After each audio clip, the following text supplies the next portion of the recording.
Welcome back to the Blue White Players Show. We are joined by the man who just had the game of his career so far. He's found ways to continuously get better throughout the entirety of your career. And you're a guy that they were high on very early, but still you found ways to exceed expectations. We are joined by my guy, Zane Durant. And let's get into the game, man. Yeah. What the hell got into you? What the hell did that left guard say to you? Man, I don't know. We saying a lot of stuff. We was exchanging words all day, so you know what that Did he is. come over and call you daddy after the game? No, none of that. That's wild. Woo! That's wild. Yeah, that's ridiculous. Woo, baby. So I want to ask you, Zane, you are playing really well. You played really well under Manny Diaz, but there seems to be an even larger leap here in this next year under Tom Allen. What is it about his scheme that fits your play style? I'll say it's really me. It's not nothing about the scheme. You know what I'm saying? I think I'm comfortable and I know what my assets are. And I this offseason, I really tapped into those and try to hone in on those and make those my fastball and for this year, for real. So let's talk about that. So what is your fastball and what is it about you as a player that you feel like allows you to play at such a high level? Well, first I'll say it's my mental. That's been my weakness since I came in. You know what I'm saying? It's been hard for me to actually believe in myself and have confidence. And this year, I feel like nobody could see me. So I think that's my number one thing that I really honed in on in this offseason. And then my speed and my strength, my get off the ball, that's the thing that set me apart. Amazing, man. Because you would stand up next to me or Landon right now, and we'd be 6 inches taller than you. Right? Y'all taller than me. Let's not kid ourselves. You know how hard it is to block a guy at your size, no doubt. At that position, and how low you play. I mean, I know you guys. This is the old school. Because I know you got like John Randall from back in the '90s. From Minnesota Vikings. You know John Randall, don't you? Yeah, I know John Randall. Played about that high off the floor. So I was with Marco all weekend, and we were talking. He was talking about how he was so hard to block, and then we were talking about you. I was like, that looks like little John Randall out there. And he goes, he does. Yeah. When you're on a 3 technique and you rip across and you swam across his face and went through the A gap and they had a 3-yard loss, you don't see that. That's a hell of a play, man. Yeah. Only guy I seen do that here was Jordan Hill. Yeah. Jordan Hill, me and Booch were talking about it. Jordan Hill, in the 2012 Wisconsin game, I had never seen a defensive tackle just absolutely dominate a game like he did against a Wisconsin team that has – Illinois has a good offensive line. They have a great coach who's all about beef and size and being physical. And you guys, you just went out there and you tore them up, man. That was the best game I saw from a down tackle since Jordan Hill. Yeah. If not, it's up there with Jordan Hill. It is with Jordan Hill. Impressive. And when they said you were coming on, I was like, damn right, man. This is a career game. It's a great time to talk about it. Yeah. You mentioned your get off. You mentioned being more athletic than the interior offensive lineman you're facing off against. What? Come on now. Let's chill on the athleticism stuff. Listen, come on, man. Listen, he's a hater. We're human beings, okay, man? He's offensive lineman, man. What I was asking you, though, Zane, is you're what, 290 pounds, give or take? Yeah, 290. So how are you moving so athletically still at that weight? Again, I feel like so many guys come in and they may be terrific athletes in high school, but they're playing at 245, 260 pounds. And they come in and got to put 30, 40 pounds on. And you naturally lose some of that, but you've been able to maintain that. How much of that is the program with Coach Losi? What are you eating? Is there anything special about your preparation that allows you to stay so athletic? Yeah, I'll say it's the strength staff all the way. I bought into the strength staff as soon as I got here and just play hard, take the weight room serious. And my diet is not really nothing crazy. I eat a lot of sweets. I'm not gonna lie, but I work out hard and I put in extra work so I could burn those calories off. So what is a Zane Durant guilty pleasure snack? What type of sweets might we catch Zane Durant? What are you eating at halftime? Oh, halftime. We got to get to this part. Look at whatchamacallits and little Fifth Avenues. I really don't eat that much. I might buzz a couple packs of grapes. That's about it. Yeah, because you're playing. You're out there playing. It's like I don't want that in my stomach. That's the point, Goon. That's what we're saying. That's why I was eating chicken tenders. I don't know why the hell you're even dressed then if you're eating out there eating chicken tenders. Oh no, let me tell you sweats. Oh no.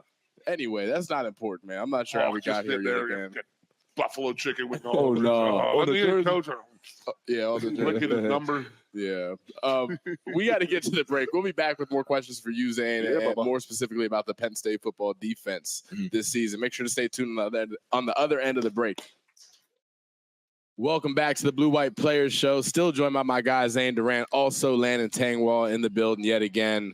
I want to get right back into it, Zane. You guys were more physical than Illinois up front, which is a group that, again, prides themselves on physicality and being able to run the football at will. And they were clearly unable to do that with your group up front. So I want to ask you, was there a moment during that game where you knew that offensive line had quit and they knew that they couldn't do anything with your unit? No, I'm not going to lie. They were a good, tough opponent. You know what I'm saying? They fought to the last whistle. They ain't give us nothing for free. You know what I'm saying? Start off the first drive fast. So they were a tough, good opponent, but we just had to do what we had to do. Yeah, I will say, I mean, Zane, he's very, very nice guy, but they dominated them all day long. Yeah, they whooped them. Listen, so that first drive, it's scripted plays. It's the play you come in, the quarterback, the offense coordinator, they all talk about it, and they are, game plan for the defense. But the rest of the game, that's when you really see who the better players, the better coaches are. Mm-hmm. And every single time, Coach Tom Allen is doing his thing. You guys have only allowed 9 points in the second half all year. In 4 games, a total of 9 points.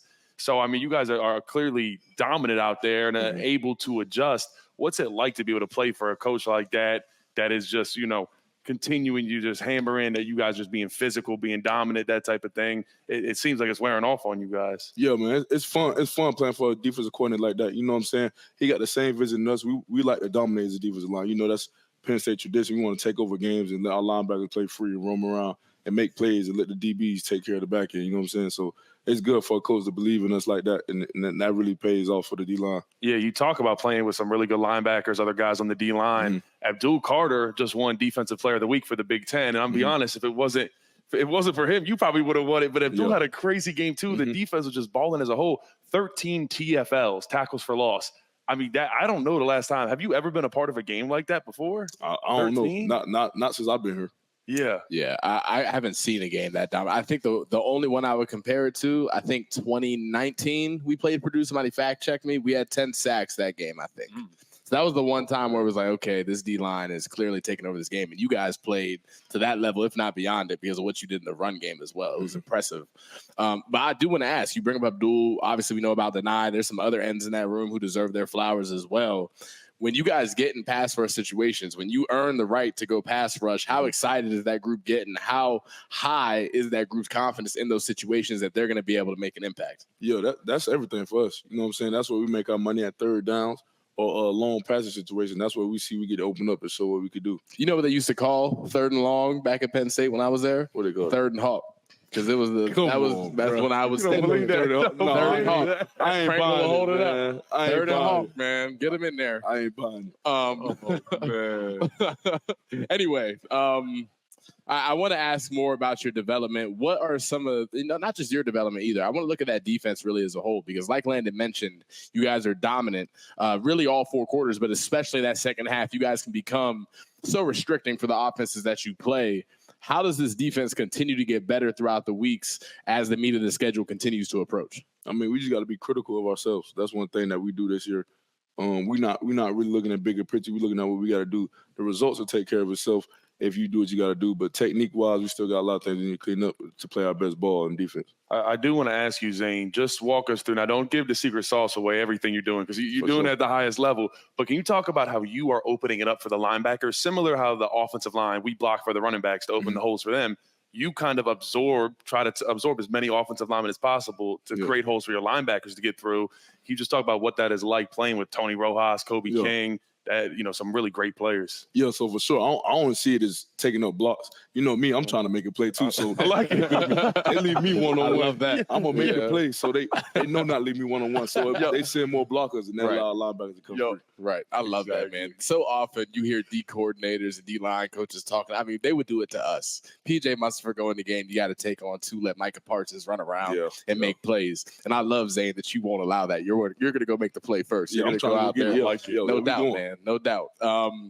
So anyway, back to the defense, though. You mentioned, again, sticking to that process and sticking to the script and finding ways to be critical of yourselves. But what extra work does that defensive line unit specifically put in throughout the week to ensure that you guys are in a good position? I know Mondays are off days. Like, what did today look like as a group, and how do you find ways to get better throughout the week? Yeah, so Monday for us today, the D-line, we came in, had group film for a little bit. It's really a huge recovery day for us to get our bodies back, get our feet underneath us, and get ready for this Tuesday practice that we got tomorrow. Hard work Tuesday. That's one of them days. You know what I'm saying? So we got to get our feet under us today. They get ready to go back out there tomorrow. Yeah, no doubt. Zane, I do want to ask you, though, you guys, dominated more than I've ever seen this past Saturday, but also the offensive line did too. Yeah. And I don't think you know them. You know them the best out of anybody because you go against them, every single day. How have you seen the growth of some young guys? Cooper Cousins playing a ton. Venga Ioane is playing some really good ball. These are guys you go up against all the time. What has it been like to see their progression, man? Man, it's exciting because I go against those guys every day, man. He tell me what I need to work on. I tell him, like, hey, bro, look, you showing this. I could tell you doing this by doing this. And he changed it on the spot. So I think we both helping each other get better in that aspect. So I think we just gonna keep growing throughout the season. No doubt. You got Nick Dawkins leading the helm there on the offensive line too. You guys, you guys, and the defensive line depth. I don't people understand. Yeah, they don't know. This is like the best D line Penn State has had in a long time. No offense, Hawk. But no, I don't. I'll throw some shots over your group. You're the past guys. You're a little bit of the older crowd. Well, listen, and that's fine. And I actually just had this discussion pretty transparently with Devon J. Thomas, as a matter of fact. We talked about it. As you know, Devon played with some of those old units that I did as well. And he'll tell you, and I've told him, I think that as far as pound for pound starters, we had some good players. We had Yetur Gross-Matos of the world. We had different players who went on to play in the NFL. But the depth now, like across the board at every position on the defensive line, is completely different than what it was when I was even there. And we were known as being one of the best defensive lines in the country at that point. And even still, to find a way to climb and get even better is impressive to watch. And we got to give credit again to Deion Barnes as well, who is really still in the infancy stages of where he will be as a college football coach. He's a young guy. He's just getting started and will continue to get better. Definitely an exciting time to be on that Penn State defense. I do want to ask you about the offense one more time.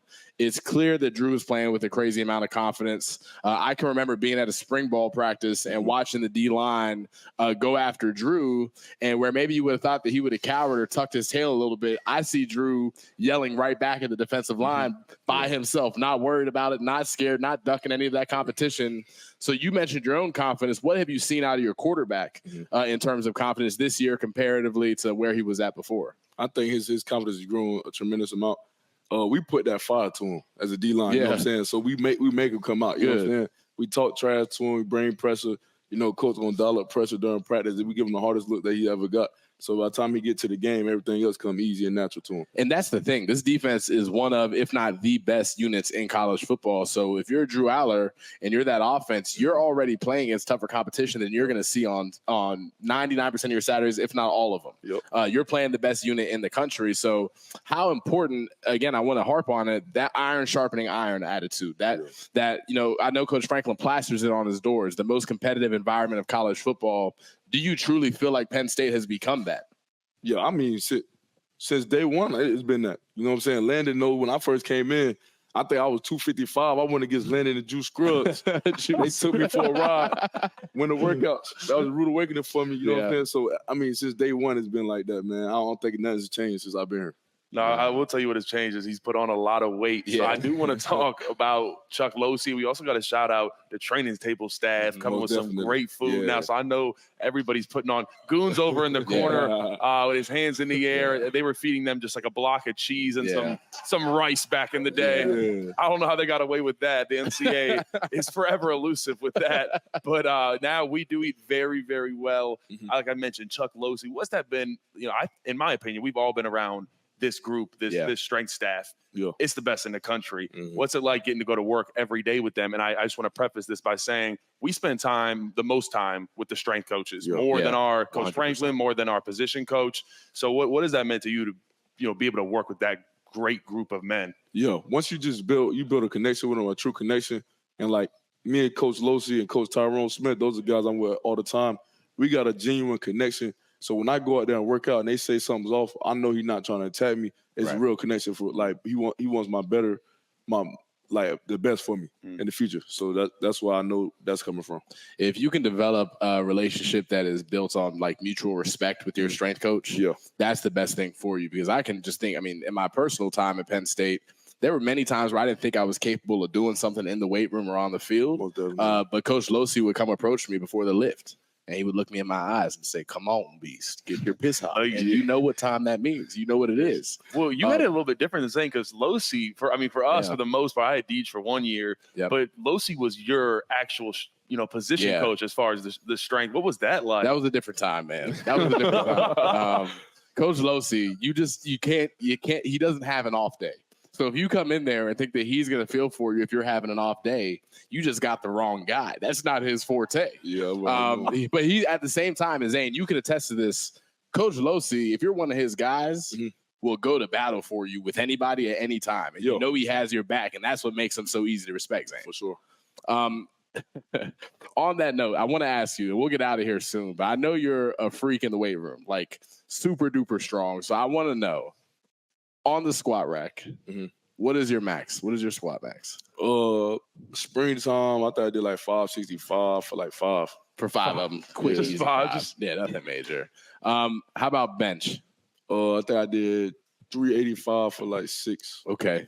How's that stack up with you, Landon? You were strong. Better. His squat's definitely better than mine. This guy right here, he's compact. And we never got to talk about this. I had to go against Zane all the time in practice. It's not fun. It's not easy because I'll tell you, he has great leverage and he's able to get up under you. And even, he talks about early on, when those freshmen first come in, that's when you're able to get your licks on them. Yeah. But you can tell right away, you're like, all right, this kid's going to be special. Yeah, but he's still like a little kid right now. He's still 18 and I'm like 21. So we could get him for a second. Yeah. But we knew Zane's time was coming. And now here we sit, Zane, one of the best D tackles in the entire nation, man. So big time, man. We really appreciate you sitting down with us, man, and just talking. I think it's fun for the audience to just get this. We kind of just go through what the week looks like, your recruitment process, that type of thing.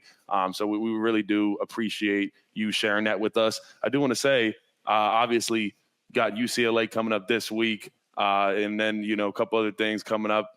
Bye week, that type of thing, going to Cali. I know it's one game at a time. But I just want to ask you excited to go to the West Coast, though? Yeah, I'm excited to play them, man. That's a different type of ball over there from Big Ten ball, so I'm excited to see what they bring. Because you were there for the Rose Bowl, right? Oh, yes, sir. You've been out to Cali once before. I played in the Rose Bowl, yeah. Dude, we had the worst weather that week when we went out there. I hope it's better out there in a couple weeks. I'm sorry. I don't mean to, Coach Franklin, if you're listening, I'm sorry. I know it's 1-0. We got UCLA this week. Just wanted to talk about it a little bit. But Coach Franklin can't hurt you anymore. Like, that's a good point. That's a good point. You don't have to listen to anything he says anymore. I just want that to be a reminder for you. It's over. Don't worry. It's done. It sounds like we both have flashbacks. Yeah, I do. I definitely do. I know exactly where you're at. Thank you for listening. We'll be back on the other end of this break. Zane, appreciate you joining us, brother. Appreciate y'all.